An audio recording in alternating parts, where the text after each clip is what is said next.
प्रिय छात्रों, मिथिलेश ज्ञान एकेडमी में आपका हार्दिक स्वागत है। आज हम लोग पढ़ेंगे प्रश्नावली 6.5 का प्रश्न क्रमांक 2, जिसमें दिया है पी क्यू आर एक समकोण त्रिभुज है जिसका कोण P समकोण है तथा क्यू आर पर बिंदु M इस प्रकार स्थित है कि PM लंब क्यू आर है। दर्शाइए कि PM square is equal to QM into MR। तो जैसा कि आप जानते हैं, सबसे पहले हम एक समकोण त्रिभुज बना लेंगे जिसमें कोण P समकोण रहेगा। तो आइए यहाँ पर हम एक चित्र बना लेते हैं। तो जैसा कि आप देख रहे हैं, हमने एक समकोण त्रिभुज बना लिया है। इसके बाद इसके नामकरण के लिए हम प्रश्न की सहायता थोड़ा सा लेंगे। कह रहा है पी क्यू आर एक समकोण त्रिभुज है जिसका कोण P समकोण है। तो यहाँ पर देखिए 90 अंश वाले कोण को हम समकोण कहते हैं। इसका मतलब निश्चित रूप से P यही होगा। तो यहाँ पर हम P सिंबल बना लेते हैं। इसके बाद Q और R की स्थिति दो टाइप की होगी।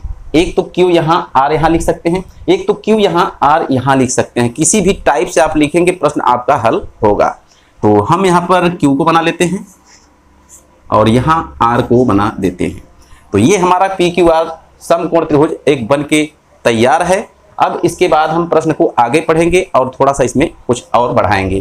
तो कह रहा है क्यू आर पर बिंदु M, तो क्यू आर कहाँ है? क्यू आर यहाँ है, पर बिंदु M इस प्रकार स्थित है कि PM लंब क्यू आर। तो PM लंब का मतलब P से इस सामने वाली भुजा पर हम एक लंब डाल देंगे।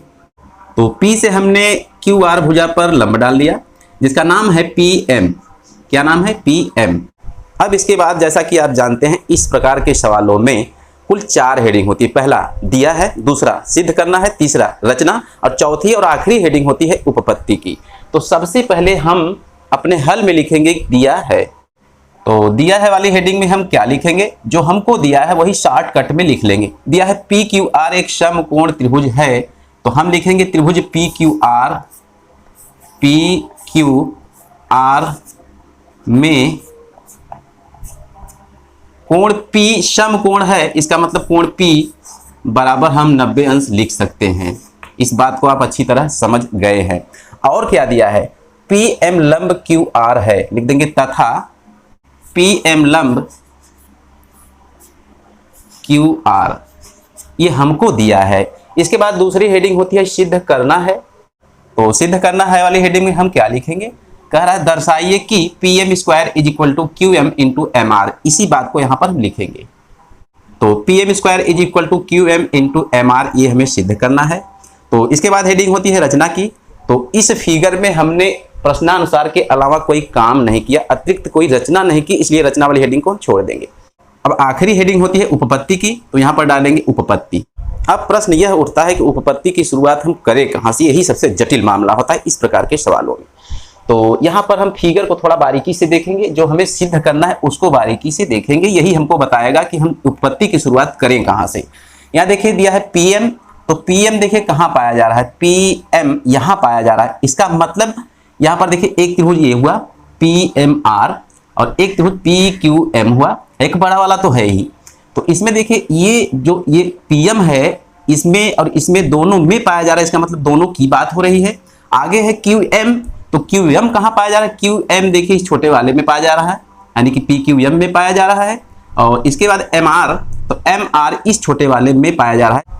तो जहाँ पर ऐसी सिचुएशन आ जाए कि तीनों के तीनों कोण समकोण हो, समकोण का मतलब 90 अंश का कोण हो, तो यहाँ पर देखिए PQM में M 90 अंश का है और PMR में M 90 अंश का है। ध्यान से देखिए। और PQR पूरा देखिए कोण P 90 अंश का है। इसका मतलब तीनों के तीनों त्रिभुज समकोण है। तो हम बारी बारी से तीनों त्रिभुज में पाइथागोरस की प्रमेय लगाएंगे और 3 इक्वेशन हमको प्राप्त होंगे। तीनों की सहायता से हम इसको सिद्ध कर ले जाएंगे। बहुत ही आसान, आप केवल ध्यान से देखते रहिएगा। तो सबसे पहले हम त्रिभुज PQM को ले लेते हैं। तो त्रिभुज PQM में कोण M बराबर 90 अंश का है, जैसा कि आप देख पा रहे होंगे फिगर में। देखिए ध्यान से, ये देखिए कोण M हमने बताया आपको 90 अंश का है। तो यहाँ पर हम लिखेंगे अतः पाइथागोरस की प्रमेय से। तो जैसा कि आप जानते हैं पाइथागोरस की प्रमेय होती क्या है? कर्ण का वर्ग बराबर लंब का वर्ग प्लस आधार का वर्ग। तो यहाँ पर हमें केवल कर्ण से मतलब है। कर्ण को अगर हम डिसाइड कर ले जाएं तो लंब और आधार से हमें कोई मतलब नहीं है। कहने का मतलब जो M है ये 90 अंश का है। आप जानते भी हैं कि 90 अंश के सामने वाली भुजा को कर्ण कहा जाता है। तो यहाँ पर ये इसके सामने वाली भुजा PQ है अर्थात ये कर्ण है, तो इसमें लंब और आधार हमें डिसाइड करने की आवश्यकता नहीं है, हमारा प्रश्न हल हो जाएगा। तो हम लिखेंगे पी क्यू का वर्ग बराबर पी एम का वर्ग प्लस क्यू एम का वर्ग, यही हम लिखेंगे। तो यहां पर लिखेंगे पी क्यू का वर्ग बराबर क्यू एम का वर्ग प्लस पी एम का वर्ग। इस बात को आप अच्छी तरह समझ गए होंगे। तो यहां पर इसको हम बना लेते हैं समीकरण 1। क्या बना लेंगे? समीकरण नंबर 1। अब इसके बाद हम त्रिभुज इस वाले में चलेंगे, पी एम आर, दूसरे छोटे वाले त्रिभुज में पाइथागोरस की प्रमेय को लगाएंगे। तो यहां पर हम लिखेंगे त्रिभुज पी एम आर में, तो पी एम आर को आप ध्यान से देखिए, ये रहा आपका पी एम आर। यहां पर देखिए एम 90 डिग्री का है, तो हम लिख सकते हैं कि कोण एम बराबर 90 अंश।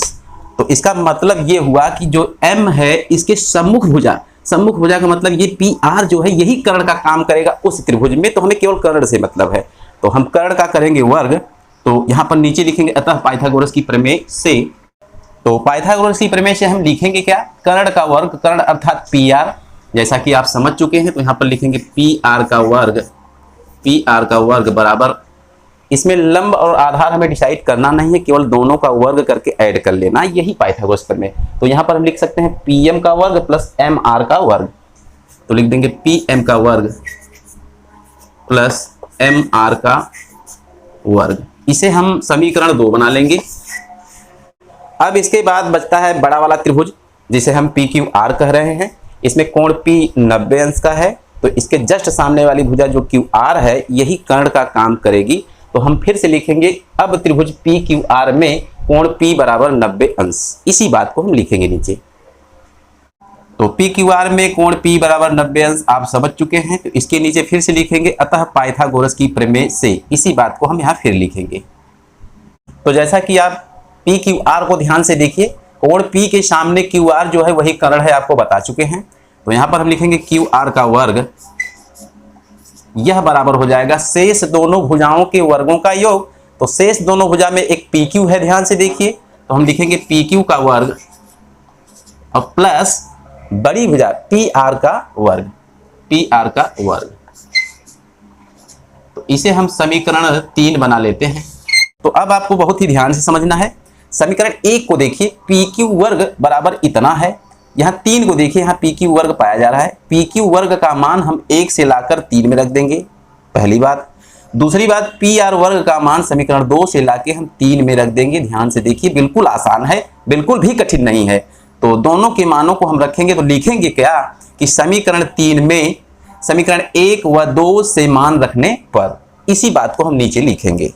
तो जैसा कि आप देख रहे हैं, हमने लिख दिया समीकरण 3 में समीकरण 1 व 2 से मान रखने पर। ऐसा लिखने के बाद इस 3 को ध्यान से देखिए, ये क्यू आर का वर्ग ज्यों का त्यों हम यहाँ लिख देते हैं, क्यू आर का वर्ग ज्यों का त्यों बराबर पी क्यू का वर्ग के स्थान पर क्यू एम वर्ग प्लस पी एम वर्ग हम लिख सकते हैं, आपको समझाया जा चुका है। तो लिखेंगे हम क्यू एम वर्ग प्लस पी एम वर्ग प्लस ये बीच वाला ये वाला प्लस, और उसके बाद पी आर के वर्ग के स्थान पर हम यहाँ 2 से लिखेंगे पी एम वर्ग प्लस एम आर वर्ग, पी एम वर्ग प्लस एम आर वर्ग। इस बात को अच्छी तरह आप समझ चुके हैं। तो अब इसके बाद थोड़ा सा आपको ध्यान समझना है, बहुत ही आसान है। ये जो आपका Q से लेकर R तक है, इसे हम दूसरी भाषा में क्या लिख सकते हैं? QM प्लस MR लिख सकते हैं कि नहीं लिख सकते हैं? बिल्कुल लिख सकते हैं, क्योंकि ये QR पूरा का पूरा 2 भागों में डिवाइड हुआ है और एक भाग QM है और दूसरा भाग MR है। ऐसा हम इसलिए कर रहे हैं क्योंकि हमें जो सिद्ध करना है उसमें QM, MR, PM की आवश्यकता है, इसलिए हम QR के स्थान पर QM प्लस MR लिख देंगे। तो यहां पर लिखेंगे या, तो लिखेंगे QM प्लस MR, इसका हम होल स्क्वायर कर देंगे क्योंकि यहाँ पर स्क्वायर है। तो बराबर इतनी बातों को हम पूरा उतार लेंगे, QM वर्ग प्लस PM का वर्ग प्लस PM का वर्ग प्लस MR का वर्ग। इसके बाद थोड़ा सा ध्यान दीजिए, जैसा कि आप फार्मूला जानते हैं, A प्लस B का होल स्क्वायर का फॉर्मेशन यहाँ पर हुआ है। तो हम यहाँ पर लिखेंगे सूत्र a प्लस बी का होल स्क्वायर। तो a प्लस बी का होल स्क्वायर आप जानते ही होंगे, होता क्या है, a square plus B square plus 2ab, ऐसा आप जानते हैं। तो a के स्थान पर qm है, b के स्थान पर mr है, तो इसमें हम रख देंगे। तो हो जाएगा क्या, लिख देंगे या, ध्यान से देखिए, ध्यान से, qm का वर्ग हो जाएगा, qm का वर्ग हो जाएगा प्लस mr का वर्ग हो जाएगा प्लस 2qm इंटू mr हो जाएगा। यही तो होगा ये टूट के, तो इतना हुआ, बराबर फिर से लगाएंगे और इतना उतार लेंगे, qm का वर्ग प्लस pm का वर्ग प्लस pm का वर्ग, pm का वर्ग 2 बार है, प्लस mr का वर्ग। अब मामला सॉल्व हो चुका है बहुत ही अच्छी तरह से। यहाँ पर ध्यान से देखिए कि बराबर के दाहिने और बाएं तरफ कौन से ऐसे पद हैं जो समान हैं और समान चिन्ह के साथ हैं। देखिए यहाँ प्लस का qm वर्ग है, इधर प्लस का qm वर्ग है, बराबर के इधर उधर हैं इसलिए आपस में कट जाएंगे। फिर से देखिए यहाँ पर mr का वर्ग प्लस में है, यहाँ पर mr का वर्ग प्लस में है, ये भी आपस में कट जाएंगे। बचा क्या, बचा जो उसे हम उतार लेते हैं, या हमारे पास बचा है 2qm इंटू mr, इसी को हम लिख लेंगे 2qm इंटू mr बराबर, यहाँ देखिए pm वर्ग 2 बार है तो इसे हम 2 बार लिख देंगे, 2pm वर्ग, क्या लिख देंगे, 2pm वर्ग। अब यहाँ पर देखिए 2 से 2 कैंसिल हो जाएगा। अब आप ध्यान से देखिए qm इंटू mr बराबर pm वर्ग हमको मिल चुका है और यही हमें सिद्ध भी करना था। देखिए pm वर्ग बराबर qm इंटू mr, तो जैसे सिद्ध करना है उस टाइप से हम लिख देंगे, इसको इस साइड में उसको उस साइड में लिख देंगे, कोई दिक्कत नहीं, बात एक ही है।